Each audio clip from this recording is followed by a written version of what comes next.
Hi மக்களே, வணக்கம். இன்னைக்கு என்ன ஆரம்பிச்சோன்னு பார்த்தீங்கன்னா, விக்ரமன் தூங்கிட்டு இருக்காரு. நாய் குறைக்குது. அதுக்கப்புறம் தான் அவர் எழுந்திருக்கிறாரு. அதை பார்த்துட்டு இருந்த விசித்ரா, தூங்கிட்டியா, எழுந்துருடா எழுந்துரு, எல்லாரும் மாறிக்கிட்டே இருக்காங்க, அது தெரியாம நீ வேற தூங்கி இந்த நேரத்து பம்ப கொண்டுட்டு வராத, இன்னும் கொஞ்ச நாள் தான் இருக்க போறோம், உஷாரா இருந்துக்கோ அப்படின்னு சொல்லி அட்வைஸ் பண்றாங்க. டோமக்ஸ் டாஸ்க் வைக்கிறாங்க பிக் பாஸ். அதில் பார்த்தா மண்டே மேலே கொண்டேங்கிற கணக்கா ஒரு கிரீடம். ரவீனாவுக்கு மணி, அர்ச்சனா எல்லாரும் ஜட்ஜு போல இருந்ததுல அர்ச்சனா பக்கத்தில் உட்காந்து பேசிட்டு இருக்காங்க ரவீனா பக்கத்தில். அதில் ரவீனா ரொம்ப டென்ஷன் ஆயிட்டாங்க. ஏதோ மணிக்கிட்ட சொல்ல, மணி நீ எழுந்திரிச்சு இந்த பக்கம் வாமா, நான் வந்து அந்த பக்கம் உட்கார்றேன் அப்படிங்கிற மாதிரி அந்த பக்கம் வந்து உட்காந்துட்டாரு. நடுவில் அர்ச்சனாவுக்கும் ரவீனாவுக்கும் நடுவில் வந்து உட்காந்துட்டாங்க. என்னன்னு கேட்டால் அவங்க ஒரு விஷயத்த எத்தனை தடவை பேசுகிறாங்க தெரியுமா, ஓவராக கத்துறாங்க அப்படின்னு சொல்லி கம்ப்ளைண்ட் பண்ணுறாங்க ரவீனா. மணியும் சரி சரி வீடு பார்த்துக்கலாம் அப்புறம் பேசிக்கலாம் அப்படிங்கிற மாதிரி அந்த இடத்துல விட்டுட்டாங்க. அதுக்கப்புறம் பார்த்தா டாஸ்கெல்லாம் முடிச்சுட்டு உள்ளே வந்து கேட்குறாரு மணி, ஏன் ரவீனா நீங்கள் ஏன் கத்திக்கிட்டே இருந்தீங்க அப்படின்னா, ஒரே விஷயத்த அந்த பொண்ணு ஓவராக அர்ச்சனா கத்துறாங்க, 1000 தடவையாவது பேசுகிறாங்க அப்படிங்கிற மாதிரி சொல்லிட்டு இருக்க. அந்த பக்கம் அர்ச்சனாவும் ஃபீல் பண்ணி சொல்லிட்டு இருக்காங்க, ஏன் இந்த ரவீனா எப்போ பார்த்தாலும் என்ன டென்ஷன் ஏற்றுறா, எல்லாரும் ஜாலியாக கேம் போயிட்டுருக்கு, அந்த இடத்துல ஜாலியாக தானே நம்ம கத்த முடியும், அதை விட்டுட்டு ஏன் கத்துறீங்க, ஏன் பேசுறீங்க அப்படின்னு சொல்லி என்னை திட்டிகிட்டு இருக்கா. அவ சிரிக்கிறதுக்கு நான் என்னைக்காவது கோவப்பட்டிருக்கேனா? அவ சிரிப்பு அவளுக்கு ப்ளஸ்னா நான் பேசுறது என்னோட ப்ளஸ்.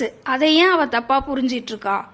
நான் என்ன இவளுக்காக த்ரோட்ல என்ன ஆப்ரேஷனா பண்ணிக்க முடியும் அப்படின்னு அர்ச்சனா ஃபீல் பண்ணிட்டு இருக்காங்க. அந்த நேரம் பார்த்தா மணி அங்க வந்துட்டு, நீங்க பேசி சமாதானமா போங்க, அதை விட்டுட்டு இப்படி பேசிட்டு இருக்க வேணாம் தனியா அப்படிங்கிற மாதிரி சொல்லிட்டு, ஏன்னா ரவீனாவையும் விட்டு கொடுக்க முடியாது மணியால.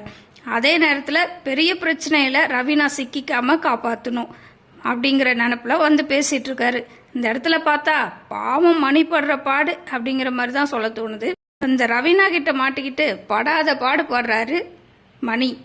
கன்ஃபெக்ஷன் ரூமுக்கு நிக்சனை கூப்பிட்ட பிக் பாஸ் ஒரு துயரமான சம்பவம் நடந்துருச்சு. அதை என்னன்னு சொல்றேன் அப்படிங்கிறதுக்குள்ள என்ன அப்படி நடந்துருச்சு அப்படின்னு ஒரு நிமிஷம் யோசிக்க வச்சாங்க. அதுக்கப்புறம் பார்த்தா ரவீனாவோட மைக்கு இயற்கை எழுதிருச்சு, அதுக்கு எல்லாரும் அஞ்சலி செலுத்துங்க அப்படிங்க பிக் பாஸ். நிக்சன் ஒரு நிமிஷம் பயந்துட்டாரு.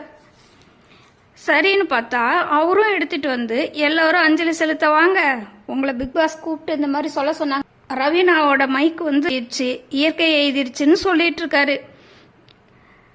உங்க வாய்ஸ உலகத்துக்கு காட்டினது, அதை தூக்கி போடுறதும் அது மேல உட்கார்றதுன்னு என்னென்ன தப்பு மேல தப்பு பண்றீங்க அப்படின்னு சொல்லி பிக் பாஸ் பேசுறாங்க. ரவீனா, ஐயோ நான் எந்த தப்பும் பண்ணலையே, நல்லா தானே பார்த்துக்கிட்டேன் அப்படிங்கிற மாதிரி அவங்க ஒரு பக்கம் புலம்பிட்டு, ரவீனா வேற, உன்னை எப்படி சாகடிச்சேன்னு தெரியலேடா தம்பி, ரெஸ்ட் ரூமுக்கு போனா கூட தூங்குறப்ப கூட உன்னை கூடயே வச்சுக்கிட்டு இருந்தனே, சாரிடா தம்பி, எப்படி இருந்தேன்னு தெரியல அப்படின்னு ஃபீல் பண்ற மாதிரி பண்ண. விஜய் ஓவர் நடிப்புடா, உலகமாக நடிப்புடாங்கிற மாதிரி அவரு ஒரு பக்கம் அழ ஆரம்பிக்க, மணி வேற ஆறுதல் படுத்துறாராமா. நல்லா தான் பண்ணிட்டு இருந்தாங்க இந்த இதை காமெடியா. இறுதியா மௌன அஞ்சலி வேற எழுந்து நின்று செலுத்தினாங்கன்னா பாத்துக்கங்க. அதுக்கப்புறம் பார்த்தீங்கன்னா கேப்டன் பதவிக்கு ரவீனா போட்டி போட ஆசைப்படுறாங்க. இதை தினேஷ் பார்த்துட்டு, ஏற்கனவே கேப்டனா இருந்தவங்க பட்டப்பாடுலாம் இப்படிலாம் இருந்தது அப்படின்னு அவர் வேற அட்வைஸ் பண்ணிட்டு இருக்காரு. அதுக்கப்புறம் விஷ்ணு தன்னோட கருத்தை சொல்ல ஆரம்பிக்க கூல் சுரேஷ் சொல்றாரு, டே தம்பி எல்லாரையும் பார்த்து பேசு, அது என்ன பூர்ணிமாவை மட்டும் பார்த்து பேசிட்டு இருக்கிற அப்படின்னு சொல்லி கலாய்ச்சிட்டு இருக்காரு. அவரு இந்த பிக் பாஸ் வீட்டுக்குள்ள எவ்வளோ கஷ்டப்பட்டு வந்தேன், எவ்வளோ வாய்ப்பு எதிர்பார்த்து காத்துட்டு இருந்தேன் அப்படிங்கிற மாதிரி சொல்லி சந்தோஷப்பட்டிருக்கிறார். அதுக்கப்புறம் வந்த அர்ச்சனா என்ன சொல்றாங்கன்னா, 6 சீசனா வெறி பிடிச்ச பிக் பாஸ்ன்னு அர்ச்சனா சொல்றாங்க. 6 சீசனா வெறி பிடிச்ச மாதிரி பிக் பாஸ் பார்த்துட்டு இருப்பேன், எப்ப நம்மள கூப்பிடுவாங்க அப்படின்னு ரொம்ப நான் எதிர்பார்த்துட்டு இருந்தேன். எங்க வீட்டுல நான் ரொம்ப பாதுகாப்பா இருந்துட்டேன். எனக்கு ஒரு சின்ன பிரச்சனைன்னா கூட என்னால் தாங்கிக்க முடியாது. அப்படி இருந்தேன்னா இங்கே வந்து எல்லாரோடையும் எவ்வளோ பிரச்சனைகளை சமாளித்து இருக்கிறது உளித்தாங்கின சிலையா இருக்க ஆசைப்படுறேன். உளித்தாங்கின சிலை மாதிரி இங்கே இருந்திருக்கேன் அப்படிங்கிற மாதிரி சொல்லிட்டு எல்லாரும் எனக்கு ஃப்ரெண்ட்ஸ் தான் அப்படின்னு சொல்லி அர்ச்சனா முடிக்கிறாங்க. அதுக்கப்புறம் வந்த விஜய் வந்து ரொம்ப எமோஷ்னலாக பேசிகிட்டு இருந்தார். என்னன்னு பார்த்தீங்கன்னா, விஜய் எனக்கு ஃப்ரெண்ட்ஸ்ன்னு யாருமே இல்லை, ஃபேமிலி தான் எனக்கு எல்லாமே, அப்படிதான் நான் வளர்ந்தேன், அதுக்கப்புறம் பார்த்தா எனக்கு எல்லாமே டான்ஸ் ஒர்க் இப்படி தான் போயிட்டுருக்கு அப்படின்னு சொல்கிறப்பயே அழ ஆரம்பிச்சிட்டாரு. சரின்னு சொல்லி எல்லாரும் ஆறுதல் படுத்தி பேச சொல்ல அண்ணன் தம்பின்னு எல்லார்ட்டையும் உள்ள இருந்த அன்போட தான் நான் பழகிட்டு இருக்கேன். பிக் பாஸை விட்டுட்டு போயிட்டும் நான் பிக் பாஸை பார்க்கக்கூடாது, நம்ம வெளியில் வந்துட்டோம் அப்படின்னு நினச்சாலும் என்னால் முடியாமல் ஹாட் ஸ்டாரில் பார்த்தேன். அப்படி பார்த்தனா எனக்கு ஒரு எனர்ஜி கிடைச்சிது, அப்புறமா தான் எனக்கு உள்ளே வர திரும்பவும் ஒரு வாய்ப்பு கிடைச்சிது அப்படின்னு சொல்லி அவரோட சந்தோஷத்தை பகிர்ந்துக்கிட்டார். அதுக்கப்புறம் வந்து மணியும் சொல்கிறாரு, அவருக்கு டான்ஸ் தானே எல்லாரும், அவரும் சொல்கிறாரு ரவீனா படுத்துகிற பாடுபத்தில்னு. அவர் ஒரு பக்கம் எனக்கு ஒரு வாரமாக ரொம்ப சந்தோஷமாக இருக்கேன், டான்ஸ் ஆடுறப்ப எல்லாருமே ஜாலியாக என்ஜாய் பண்ணீங்க, அதை பார்த்தோன்னே இன்னும் எனக்கு சந்தோஷமாக இருந்துச்சு. ஏன் என்னோட கேப்டன்சியில் எல்லாரும் ஹாப்பியாக இருக்கிறத எல்லாரும் சந்தோஷமாக இருக்கிறத பார்க்குறப்ப எனக்கு ரொம்ப பிடிச்சிருக்கு அப்படிங்கிற மாதிரி சொன்னார். அதுக்கப்புறம் வந்த மாயா ஒரு சீக்ரெட் சொல்கிறேன்னு ஆரம்பித்து என்னடா இவங்களுக்கு சீக்ரெட் இருக்குன்னு பார்த்தா என்னன்னா நிக்சன் ஐஸு பற்றி சொல்ல. நிக்சன் ஒரு நிமிஷம் என்னடா பண்ணுறீங்க, சும்மா தானே இருக்கேன், மறுபடியும் ஏன் என்னை வம்புக்கு இழுக்கிறீங்க அப்படிங்கிற மாதிரி மாயாவை பார்க்க மாயா நல்லா தான் சொன்னாங்க அவங்க ஃப்ரெண்ட்ஷிப் பற்றி. அதுக்கப்புறம் பார்த்தா மாயா பூர்ணிமா 75 டேஸ் ஃப்ரெண்ட்ஷிப் நாங்கள் 2 பேரும் அப்படின்னு சொல்லி சந்தோஷப்பட்டாங்க. இந்த பூர்ணிமா மாயாவை பற்றி எதனா சொல்லுவாங்கன்னு பார்த்தா மாயாவை பற்றி பேசலை. நான் நிறைய பேரை பார்த்து பயந்து இருக்கேன் இந்த வீட்டில், அர்ச்சனா, தினேஷ், விஷ்ணுன்னு. ஆனால் இப்போ எல்லாத்தையும் நல்ல ஃப்ரெண்ட்லியாக இருந்த வீக் இருக்கிறது எனக்கு ரொம்ப பிடிச்சிருக்கு. விஷ்ணு எனக்கு நல்ல ஃப்ரெண்டு, அவர் அழுதப்ப இன்னும் கொஞ்சம் அவர் மேலே இருந்த கோவம்லாம் எனக்கு மறைஞ்சு போச்சு அப்படிங்கிற மாதிரி சொல்கிறாரு. விஷ்ணு டேய் என்ன ஏம்மா இப்படி மாட்டி விடுற, ஐயோ வெக்கமாக வருதுங்கிற மாதிரி பூர்ணிமா பேச பேச விஷ்ணுக்கு வாயெல்லாம் பல்லுன்னா பார்த்துக்கோங்க. பூர்ணிமா சொல்ல சொல்ல மாயா உன்னை நம்பவே முடியலையே, இந்த மாதிரி நடிக்கிறியே அப்படிங்கிற மாதிரி மாயா வேற பார்த்துக்கிறாங்க. என்னன்னு பார்த்தீங்கன்னா விசித்ரா சொல்லிட்டு இருக்காங்க, ஒரு தடவை உங்களை நான் நம்புறேன்னு சொன்னது எனக்கு அவ்வளோ பிடிச்சிருந்தது, யாருன்னு பார்த்தா அர்ச்சனா சொன்னது தான். அதுக்கப்புறம் எல்லாரும் என்ன அம்மானு சொன்னா எனக்கு அதுவே போதும், இந்த கேம்ல ஜெயிச்ச மாதிரி அப்படின்ற மாதிரி சொல்றாங்க. அதுக்கப்புறம் இந்த கூல் சுரேஷ் தினேஷ் கூட கொஞ்சம் கோவம் இருக்கு, ஆனால் ஒரே ஏஜில் இருக்கிறோம்ல அதனால தான் அப்படி எல்லாருக்குள்ள போட்டி வருது போல அப்படிங்க. தினேஷ் ஐயோ அம்மா எனக்கு அவ்வளோ ஏஜ்லாம் இல்லைங்கிற மாதிரி ஆயிட்டாரு. அப்புறம் அந்த தினேஷ் சொல்றார் BB6 வந்து எனக்கு ரொம்ப கனெக்ட் ஆயிருக்கு, இப்போ கிடைச்ச டைட்டில் யார் வின் இப்போ கிடைச்சது எனக்கு ரொம்ப பெரிய விஷயம், இந்த இதில் சீசனில் எனக்கு உள்ளே வர வாய்ப்பு கிடைச்சது, இதில் டைட்டில் வின் பண்ணணும்னு நான் ரொம்ப விருப்பப்படுறேன் அப்படிங்கிற மாதிரி சொல்கிறாரு. நிறைய பேர்த்து மேலே கோவப்பட்டிருக்கேன், கோவம் இல்லாமல் இருந்திருக்கேன், ஆனால் யாரையும் தனிப்பட்ட இதில் நான் யாரையும் தாக்குனதில்லை அப்படிங்கிற மாதிரி சொல்கிறாரு. டைட்டில் வின்னை வெயிட் பண்ணுறேன் அப்படின்னு சொல்லியிருக்காங்க, பார்க்கலாம். நேற்று ரவீனாவை விசித்ரா வேற சொன்னாங்கல்ல, எப்போ பார்த்தாலும் கேட்கப்பன்னு சிரிச்சுட்டே இருக்க, உனக்கு வேற வேலையே இல்லையா அப்படிங்கிற மாதிரி விசித்ரா கேட்டாங்க.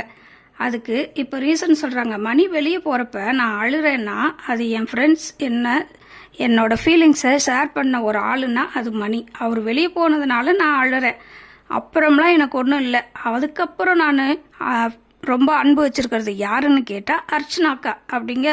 பிக் பாஸ் வீட்டையே புரட்டி போட்ட ஒரு ஆளுன்னா அது அர்ச்சனாக்கா தான் அப்படின்னு சொல்லிட்டாங்க. அதுக்கு கூல் சுரேஷ் சொல்கிறாரு, ஏமா மத்தியானம் தான் ஏதோ 2 பேர்த்துக்குள்ளே சண்டை வந்த மாதிரி இருந்துச்சு அப்படின்னு பின்னாடி பேசிகிட்டு இருக்காரு, அதை எத்தனை பேர் கவனிச்சிங்கன்னு தெரியல. மாயாவும் விஷ்ணுவும் பேசிக்கிறாங்க, இந்த வாரம் போட்ட பிரச்சனையே பேசிக்கிறாங்க, கமல் சார் வேற வருவார், பதில் என்ன சொல்கிறதுன்னு தெரியல அப்படிங்கிற மாதிரி பேசிகிட்டு இருக்கிறாங்க. கொஞ்சம் டென்ஷனாக தான் இருக்காங்க. பூர்ணிமா கிட்ட வேற நிறைய சண்டை போட்டிருக்கேன், எல்லா இடத்துலையும் கொஞ்சம் கொஞ்சம் பிரச்சனை பண்ணியிருக்கேன், இந்த தடவை கமல் சார் என்ன சொல்ல போறாரோ அப்படிங்கிற மாதிரி மாயா புலம்பிட்டு இருக்காங்க விஷ்ணு கிட்ட.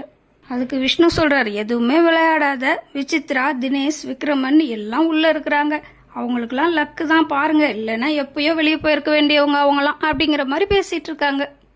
ஏங்க நீங்களாம் உள்ள இருக்கிறப்ப அவங்கள சொல்லலாமா, ஏதோ ரொம்ப நல்லா விளையாடுற மாதிரி அப்படின்னு தான் தோணுச்சு. இவருக்கு லக்கு இருக்கும் தான் இவரே உள்ள இருக்காரு. நேற்று தான் உயிர் பயத்தை கண்ணில் காமிச்சிருக்காங்க, எவிக்ஷன் ரேஞ்சுக்கு போய் இன்னமும் அடங்காமல் அடுத்தவங்கள பார்த்து பொறாமப்பட்டுட்டு இருக்காப்புல விஷ்ணு. மாயாவுக்கு கொஞ்சம் பயம் வந்துருச்சுங்க, எப்போ பார்த்தாலும் இப்போ கமல் சார் என்ன சொல்லுவாரோ இந்த வாரம்னு அப்போ நிறைய சம்பவம் பண்ணியிருக்காங்க போல் இந்த வாரம். ஒரு கட்டத்தில் பூர்ணிமாக்கிட்டையும் அதையே புலம்ப ஆரம்பிச்சிட்டாங்க, விஷ்ணுகிட்ட புலம்புன மாதிரி. இந்த வாரம் கமல் சார் வராரு, என்ன பண்ண போறாரோ என்ன பேசுவாங்களோ தெரியல அப்படின்னு சொல்லி புலம்பல ஆரம்பிச்சுட்டாங்க. சரி, ரவீனா அதுக்குள்ள புலம்ப ஆரம்பிச்சிட்டாங்க. கேப்டன் மாயாக்கா உள்ள பிக் பாஸ் வீட்டுக்குள்ள இருக்காங்க, ஏன் அங்க போனாங்க, கேளுங்க கேளுங்கன்னு கத்த உடனே பூர்ணிமா சமாளிக்கிறாங்க. இல்ல மாயா அழுதாங்க, அதனால நான் கொஞ்சம் சமாதானப்படுத்திட்டு இருந்தேன், வேற ஒண்ணும் இல்ல அப்படிங்கிற மாதிரி பூர்ணிமா சொல்ல அதையெல்லாம் ரவீனா கேட்கவே இல்ல. கேப்டன் எங்க போனார், கூப்பிடுங்க கேப்டன் அப்படின்னு விசப்பாட்டில் கத்த ஆரம்பிக்க அந்த பக்கம் பாத்தீங்கன்னா மணி ஆரம்பிச்சிட்டாங்க. இப்பதான் வக்கனையா அன்பா பேசுனாங்க, அதுக்குள்ள ஆரம்பிச்சிட்டாங்க. இவங்களை எந்த லிஸ்ட்ல சேர்க்கறது அப்படிங்கிற மாதிரி அவரு யோசிச்சுட்டு சொல்லு என்ன அப்படிங்க. மீண்டும் ரவீனா கேப்டன் என்ன தொல்லை பண்றாங்க அப்படின்னு சொல்ல மணி இங்க சொன்னாரு பாருங்க, போய் சாவு அப்படின்ற மாதிரி டென்ஷன் ஆகுற மாதிரி சொல்லிட்டு எல்லாரும் கொஞ்ச நேரம் அமைதியா இருக்கிறீங்களா அப்படிங்கிற மாதிரி இவர் பாட ஆரம்பிச்சிட்டாரு. ஏன் பாடுறாரு இந்த எங்கள் வீட்டில் எல்லா நாளும் கார்த்திகைன்னு இவர் பாட ஏன்டா இந்த பாட்டை பாடுறாருன்னு பார்த்தா எல்லா ஹவுஸ்மேட் ரொம்ப நாளைக்கு அப்புறம் இப்பதான் ஒன்னா உட்கார்ந்துருக்காங்க, அதை பார்த்துட்டு அவர் அந்த பாட்டு பாடுறாரு. சரி, எல்லாரும் சந்தோஷமா இருக்கிறாங்க அப்படின்னு பார்த்தா தினேஷ் உள்ள கூல் சுரேஷ் எல்லாம் விசித்ரா ஓவரா தான் பண்ணிட்டு இருக்காங்க. எதுக்கு நம்ம 2 பேரையே டார்கெட் பண்ணி திட்டிட்டு இருக்காங்க, வந்ததுல இருந்து நானும் பார்த்துட்டு இருக்கேன். நம்ம 2 பேரை மட்டும் ரொம்ப டாமினேட் பண்றாங்க, ரொம்ப அசிங்கப்படுத்துறாங்க அப்படிங்கிற மாதிரி சொல்லிட்டு இருக்காங்க தினேஷும் கூல் சுரேஷும். விஜய், விஷ்ணு, மணி, தினேஷ் எல்லாம் பேசிட்டு இருக்காங்க. அப்ப சொல்றாரு, விவிய என்கிட்ட விட்டுரு, நான் பாத்துக்கிறேன், எம்பியை நீங்க பாத்துக்கங்க அப்படின்றாரு தினேஷ். உடனே வெளியே அனுப்பணும், ஃபர்ஸ்ட் விவியை தான் எல்லாரும் பிளான் பண்ணிக்கோங்க, அடுத்த வாரத்தில் எப்படியாவது விவியை வெளியே அனுப்புகிறோம் அப்படின்னு சொல்கிறாரு. ஐ திங்க் யாருன்னு பார்த்தா விசித்ரா விஜய்னு நினைக்கிறேன். அப்படிதான் போயிட்டு இருக்குங்க. டெய்லி நடக்கிற பிரச்சனைகளை பார்த்து அழுத்து போனதுக்கு இன்னைக்கு ஏதோ பரவாயில்ல, ஏதோ இன்னும் கொஞ்ச நாள் தான் இருக்கு, முடிஞ்ச வச்சு ஒற்றுமையாக இருப்போம் அப்படின்னு முயற்சி பண்ணுறாங்க. வர வாரம் இன்னும் கொஞ்சம் நல்லா இருந்தால் நல்லா இருக்கும். மணி லாஸ்டா பண்ண காமெடி ரொம்ப நல்லா இருந்தது அப்படின்னு தான் சொல்லணும். பொறுத்திருந்து பார்ப்போம், இது இப்படியே தொடருதா இல்லை அடிச்சுக்க ஆரம்பிக்கிறாங்களான்னு. நன்றி, வணக்கம்.